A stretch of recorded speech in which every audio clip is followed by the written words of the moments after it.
They gave my office to someone who still needed his uncle to explain VPNs. They erased my name from every patent submission. But they forgot one thing: I still had the skeleton key to everything, and I'd been counting down the days. 6 months, 3 weeks, 4 days. That's how long I waited, watching them fumble with my code, breaking what they couldn't understand. Today, at precisely 9:15 a.m., they'd learn what happens when you steal from someone who built your entire digital fortress from scratch. My name is Brooke Mendez, and I should have seen it coming the moment they scheduled a meeting for 7:30 a.m. on a Monday. The Galvin Point building loomed against Chicago's steel-gray morning sky, its glass facade reflecting the early commuters hurrying below. I'd spent 11 weekends straight in that tower, perfecting the security upgrade that would revolutionize how we handled transaction encryption. My keycard beeped green one last time as I entered through the executive floor, a privilege I'd earned after 6 years of making their impossible deadlines possible. The conference room smelled like fresh leather and fear. HR was there, always a bad sign. So was Lawrence Keene, our CEO, studying his phone like it contained nuclear codes. He didn't look up when I entered. "Brooke, please sit," said Janet from HR, her smile as thin as paper. I remained standing. "What's this about?" "I have the security patch deployment at 9. "About that." Lawrence finally met my eyes. "We're restructuring the systems architecture division. Your position has been eliminated, effective immediately." The words hung in the air like smoke. Eliminated, not reassigned, not modified, eliminated. "You're firing me." My voice stayed steady, a skill I'd perfected during countless system crashes. 3 days before we deploy my encryption protocol. "The project will continue under new leadership," Lawrence gestured to the door, and in walked a kid who couldn't have been older than 25. Expensive suit, cheap confidence. "This is Bradley Keene. He'll be taking over as lead systems architect." Keene, the CEO's last name, of course. Bradley extended his hand like he was doing me a favor. "I've heard great things about your work. I'm sure the transition will be smooth." I didn't take his hand. "You're giving my job to your nephew." "Bradley has an MBA from Northwestern," Lawrence said, as if that qualified someone to understand the intricate maze of legacy code I'd been untangling for years. "Does he know what a VPN is without Googling it?" Bradley's face flushed. "I don't appreciate." "The Cairns subroutines," I interrupted, turning to Lawrence. "The shadow authentication layers, the patch for the Goldman API vulnerability. He doesn't know any of it." "Everything is documented," Janet chirped. "We'll need your badge and company devices." That's when I understood. They didn't want me to train him. They wanted me gone before I could object to whatever came next. Security appeared at the door, Marcus, who I'd shared lunch with every Tuesday for 3 years. He couldn't meet my eyes. "Your personal items will be mailed," Janet continued. "Your final paycheck includes the standard severance. We'll need you to sign." "No." "Excuse me." I said no. I'm not signing anything until I speak to my lawyer. Lawrence's jaw tightened. "Don't make this difficult, Brooke." "Difficult," I laughed, sharp and bitter. "I built your entire security infrastructure. I saved this company $47 million in prevented breaches last year alone. And you're replacing me with someone who probably thinks Python is just a snake." Bradley stepped forward. "I think you should leave now." I looked at him. Really looked. Soft hands that had never traced a line of code through a system failure at 3 a.m. Eyes that had never stared at cascading error logs while millions hung in the balance. He'd last maybe a week before calling emergency consultants. "You have no idea what you're taking on," I told him. "This system is held together by patches I wrote in languages you've never heard of. Good luck." Marcus escorted me to my former desk. My credentials were already revoked. The computer showed a login screen I'd never see the other side of again. They'd even removed my nameplate. As I packed my coffee mug and the small cactus that had survived 4 office moves, I noticed something on Bradley's new desk through the glass partition. Project folders. My project folders. The Vision 9 initiative I'd been developing my code. My architecture. My innovations sitting there like they'd always belonged to him. The elevator ride down lasted forever. 32 floors of my life disappearing one LED number at a time. In the lobby. My badge wouldn't open the turnstile. The security guard had to manually override it to let me out. Standing on the sidewalk, watching the morning sun glint off the building where I'd given everything. I felt the first real spark of anger, not the hot kind that burns out fast, the cold kind that plans. They thought they'd erased me. They thought they could steal 6 years of my life and hand it to a nepotism hire like changing a nameplate. They forgot who built their house of cards. And they definitely forgot that I never, ever gave them all the keys. The apartment felt different in daylight. 6 years of leaving before dawn and returning after sunset had made me a stranger to my own home. I set my pathetic box of belongings on the kitchen counter and opened my laptop, my personal one, the one Galvin Point's security protocols had never touched. Rage is productive when channeled correctly. I made coffee, strong and black, and began pulling up my encrypted backups, folder after folder of code, documentation, and system architectures bloomed across my screen. My real work, the work I'd been too paranoid, or maybe too smart to leave solely on company servers. People think paranoia is a weakness. In tech, it's survival instinct. Every time Galvin Point had asked me to solve an impossible problem, I'd built 2 solutions, the one I gave them, and the better one I kept. They got functional. I kept optimal. The crown jewel sat in a folder labeled Insurance, Cairn 17. My shadow operational layer. For 3 years, I'd been building it in the margins.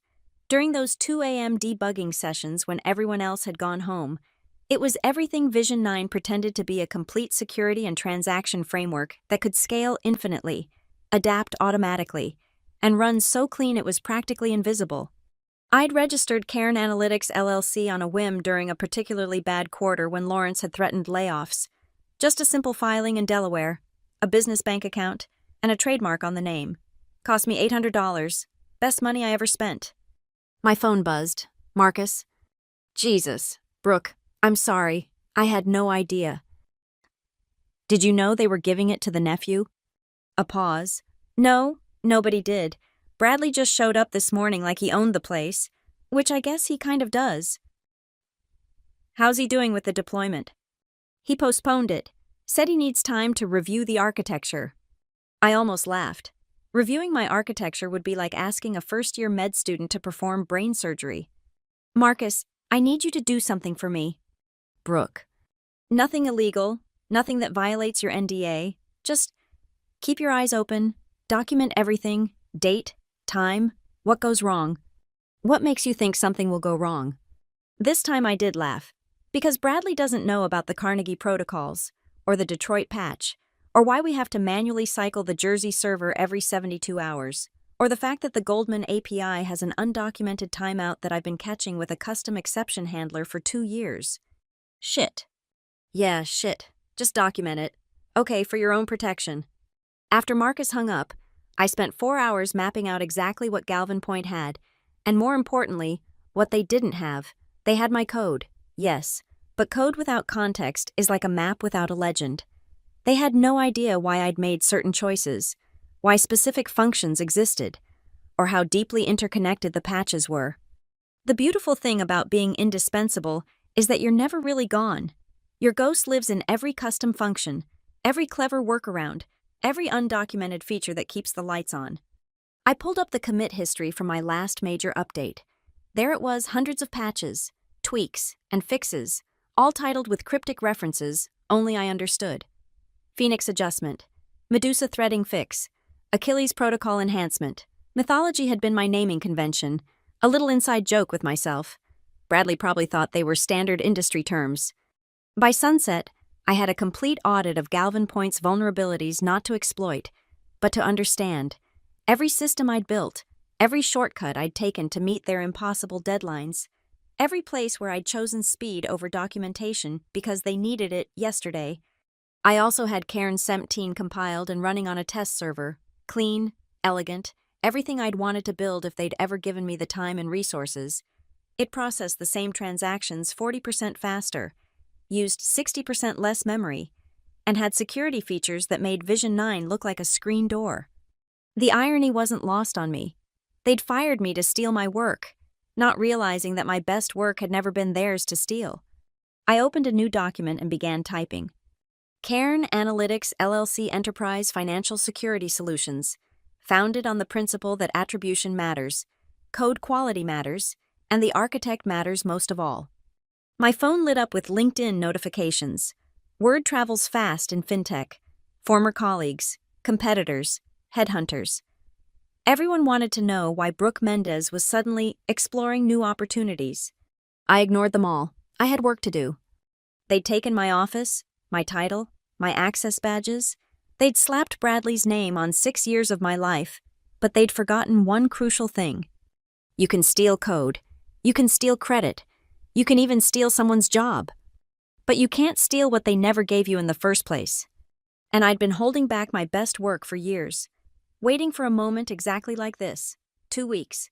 That's all it took for the first cracks to show. I was sitting in a coffee shop on West Madison, laptop open to the public-facing Galvin Point status page, when the error rate started climbing. Transaction timeouts, failed reconciliations, the kind of problems that make CFOs wake up in cold sweats. My phone buzzed. Deshaun Williams, one of the few people at Galvin Point who understood what I actually did. You watching this? His voice was tight. The status page? Yeah, what happened? Vision 9 went live this morning. Bradley pushed it to the Steinberg Group systems. The Steinberg Group, our biggest hedge fund client. $20 billion in assets under management. The exact wrong place to test untested code. He pushed it to production without a staged rollout. He said your documentation showed it was ready. Brooke, it's falling apart. Transactions are backing up. The reconciliation engine is throwing errors I've never seen before. I minimized the status page and pulled up my local Cairn Semptine dashboard. Everything was green, smooth as silk, because I'd built it right. Deshaun, what error codes? Mostly 447s and 623s. I almost spit out my coffee. He didn't implement the timeout handlers. The what? The Jersey server timeout handlers. They're not in the main codebase. I kept them in a separate repository because they were so specific to our infrastructure.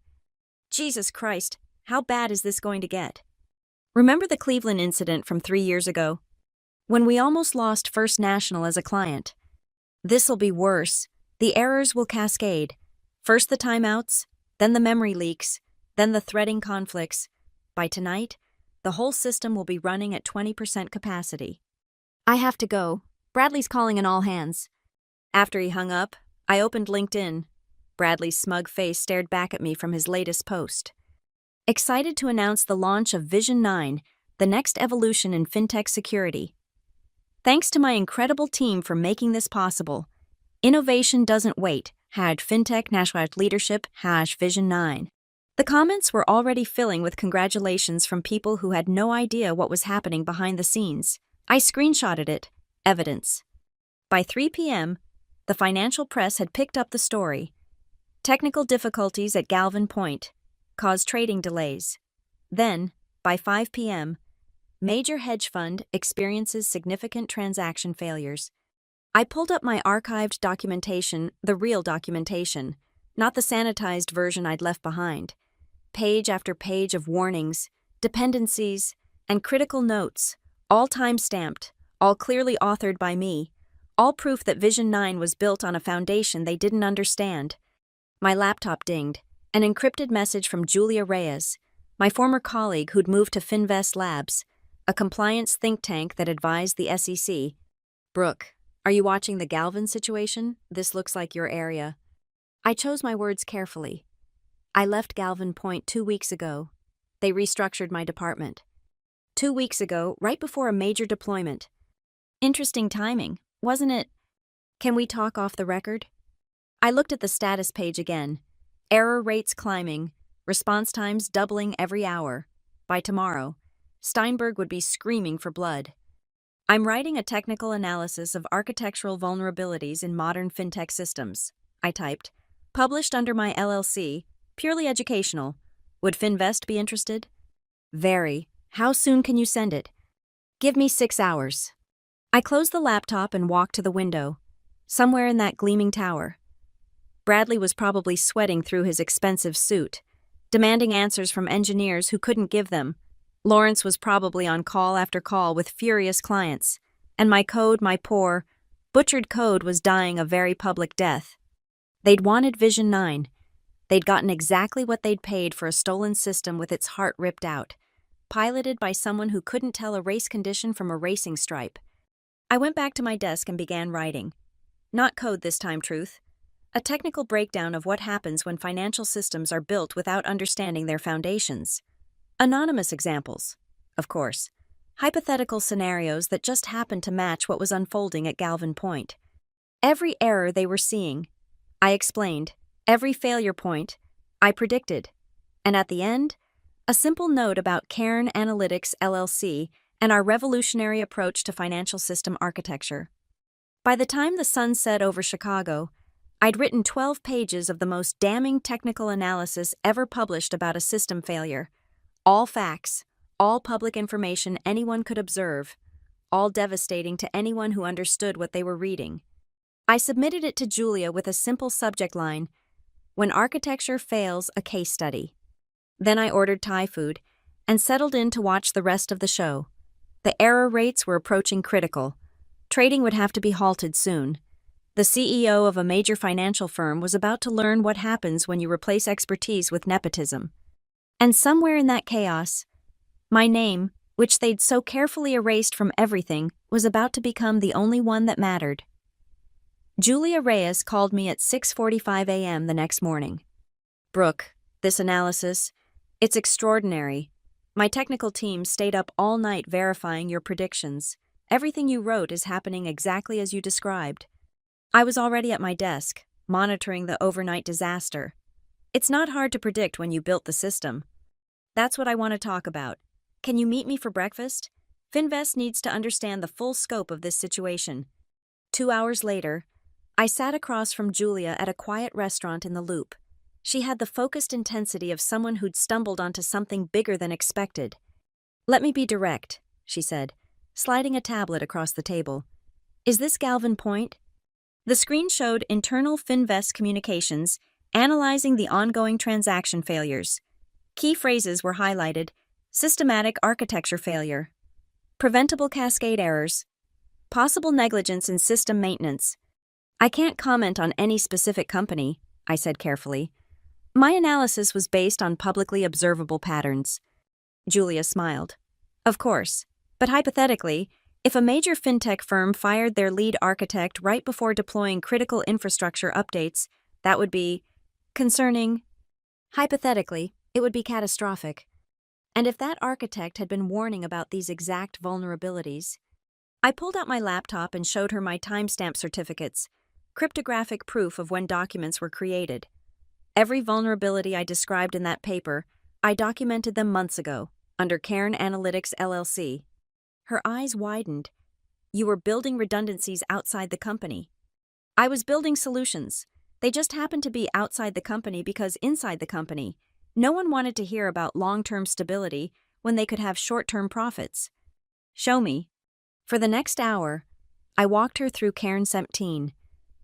Not the code that was mine, but the architecture, the philosophy, the careful engineering that anticipated and prevented every problem currently destroying Galvin Point's reputation. "This is remarkable," Julia said.